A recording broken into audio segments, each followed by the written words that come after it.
ಲೋಕಸಭಾ ಸದಸ್ಯರೆಲ್ಲ ಸಭೆಯನ್ನು ಸೇರಿದ್ವಿ. ಕಳೆದ 2 ವರ್ಷಗಳಿಂದ ಕೂಡ ಬೆಂಗಳೂರಿಗೆ ನಮ್ಮ ನಿರೀಕ್ಷೆಯಷ್ಟು ಅನುದಾನ ಕೂಡ ಏನು ಕೊಟ್ಟಿಲ್ಲ, ಕೇವಲ 10 ಕೋಟಿ ರೂಪಾಯಿ ಅನುದಾನ ಕೊಟ್ಟಿದ್ದೀರಿ.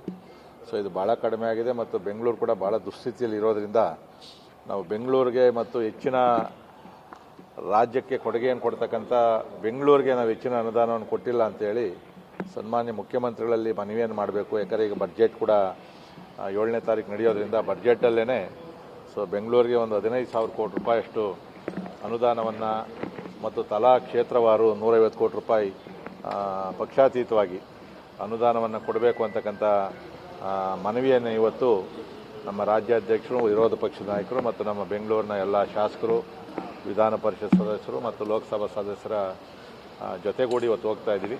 ಸನ್ಮಾನ್ಯ ಮುಖ್ಯಮಂತ್ರಿಗಳು ಇವತ್ತು 11 ಗಂಟೆಗೆ ನಮ್ಮ ಭೇಟಿಗೆ ಅವಕಾಶವನ್ನು ಕೂಡ ಕೊಟ್ಟಿದ್ದಾರೆ.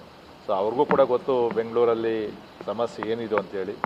ಒಬ್ಬ ಆರ್ಥಿಕ ಸಚಿವರಾಗಿ ಮತ್ತು ಬೆಂಗಳೂರಿನ ರಾಜಧಾನಿಯನ್ನು ಅಭಿವೃದ್ಧಿ ಮಾಡ್ತಕ್ಕಂಥದ್ದು ಕೂಡ ಅವರ ಜವಾಬ್ದಾರಿ ಆಗಿರೋದ್ರಿಂದ ಅವರಿಗೆ ಇವತ್ತು ಅದನ್ನು ಮನವರಿಕೆಯನ್ನು ಮಾಡಿಕೊಡ್ತಕ್ಕಂಥ ಕೆಲಸವನ್ನು ಇವತ್ತು ನಾವು ಪ್ರಮುಖವಾಗಿ ಆ ವಿಚಾರವಾಗಿ ನಾವು ಹೋಗ್ತಾ ಇರೋದು.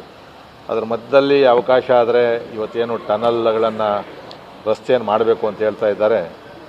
ಆ ಟನಲ್ ರಸ್ತೆ ಒಂದು ಅವೈಜ್ಞಾನಿಕವಾಗಿರ್ತಕ್ಕಂಥದ್ದು. ಯಾಕಂದರೆ ಮೊನ್ನೆ ಸಭೆಯಲ್ಲಿ ಕೂಡ ನಮ್ಮ ಎಂಪಿಗಳು ಹೇಳಿರ್ತಕ್ಕಂಥದ್ದು ಕೇವಲ 4 ತಿಂಗಳಲ್ಲಿ DPR ಮಾಡಿ ಸಾಯಿಲ್ ಟೆಸ್ಟ್ ಮಾಡಿದೆ.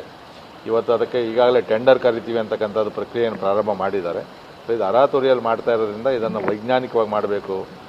ಸೊ ಅದಕ್ಕೋಸ್ಕರ ಇದು ಕಾರ್ಯಸಾಧು ಅಲ್ಲ, ಅದನ್ನು ಪರಿಶೀಲನೆ ಮಾಡಬೇಕು, ಮರುಪರಿಶೀಲನೆ ಅಂತಕ್ಕಂಥ ಒಂದು ಬೇಡಿಕೆಯನ್ನು ಕೂಡ ಇಡ್ತಾ ಇದ್ದೀವಿ. ಮತ್ತು ಈ ಖಾತಾಗಳದ್ದು ಕೂಡ ಸಾಕಷ್ಟು ಸಮಸ್ಯೆ. ಈ ಖಾತಾ ಆಗಬೇಕು, ಬಟ್ ಅದರಲ್ಲಿ ನಿಧಾನಗತಿ ಮತ್ತು ಬೇರೆ ಬೇರೆ ಶುಲ್ಕಗಳನ್ನು ಜಾಸ್ತಿ ಮಾಡಿರ್ತಕ್ಕಂಥದ್ದು ಕೂಡ ದೂರುಗಳಿದೆ. ಸೊ ಅದರ ಬಗ್ಗೆ ಕೂಡ ಒಂದು ಅನೌಪಚಾರಿಕವಾಗಿ ನಾವು ಮುಖ್ಯಮಂತ್ರಿಗಳ ಗಮನವನ್ನು ಸೆಳೀತಾ ಇದ್ದೀವಿ.